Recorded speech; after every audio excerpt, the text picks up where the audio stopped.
In this video, we're making something from the Villian's cookbook. It's a breakfast item inspired by Maleficent, and it's called Blackberry French Toast Casserole.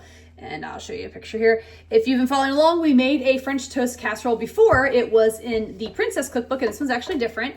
The Princess cookbook, and it was also in Tiana's, that was a duplicate recipe. Used like French bread, and just some like cinnamon and sugar and things like that. This one uses challah bread, and it also has blackberries in it. And I think in that video, I had mentioned that I actually sometimes make a French toast where I make it overnight, and I use challah bread, and I use fruit, and I use cream cheese. So I was thinking this might be something similar, but this didn't have cream cheese.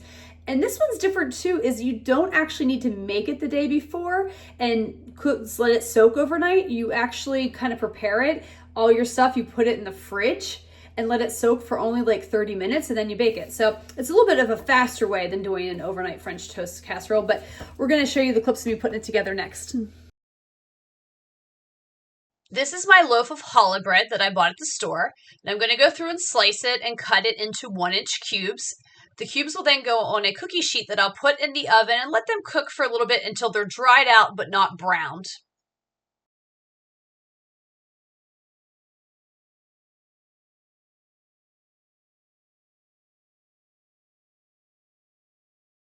I have a buttered casserole dish, and I am starting to separate my egg yolks from my egg whites. With my egg yolks, I'm going to add some sugar, and then I will whisk that together until it's blended.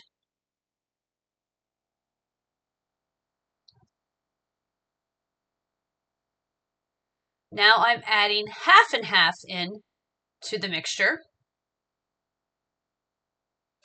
Now I'm getting ready to add some of the spices that it calls for, such as nutmeg and cinnamon.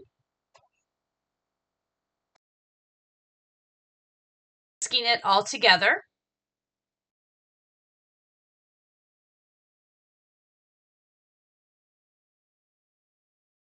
Now I'm pouring the mixture with the eggs and the half and half in with the breads. And I'm giving it a good stir so that I get everything well blended together. Now I'm putting half of the mixture into the bottom of the casserole dish.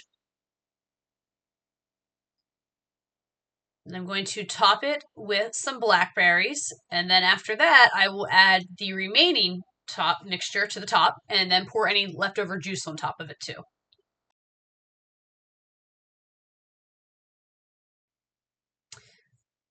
Now that it's ready to go, I'll put it in the fridge for 30 minutes and then I'll cook it. Done casserole. View time. Overall, this was tasty. It wasn't my favorite French toast that I made. I'm going to go back to the beginning of the video where I mentioned that I like to make something similar with challah bread and cream cheese and fruit, let it soak overnight. This one's obviously a little different. It didn't soak overnight and it wasn't as good as that, but it was still overall tasty. It had a little bit of a spice to it, which I think, the cinnamon and nutmeg added that spice to it. And it's fine. A lot of times you have those in there. I think it was just the quantities. And this is a Villian's cookbook, so I guess it makes sense that there would be a little bit of spiciness to this recipe. I did appreciate, though, that I didn't have to make it the night before and let it soak overnight. But what was different to this compared to other ones that I've made is, toasting that bread in the oven for a little bit to get it kind of crunchy, which is probably the difference between soaking overnight. It dries out, and then this one doesn't. I don't know. I have to figure it out. But anyway, overall it was enjoyable. Not my favorite version of a baked French toast, but it was still enjoyable. So let's get into the rankings and the review. The first are the ingredients on a scale of 1 to 5, and everything in here is a 2, actually. I was going to say 1, but I'm going to give it a 2. The only reason I'm giving it a 2 is the challah bread. It's actually pretty easy to find challah bread nowadays than what it used to be, but depending on where you live, that still may be a little bit harder of an option for you to find in your local area, especially if you live more rural.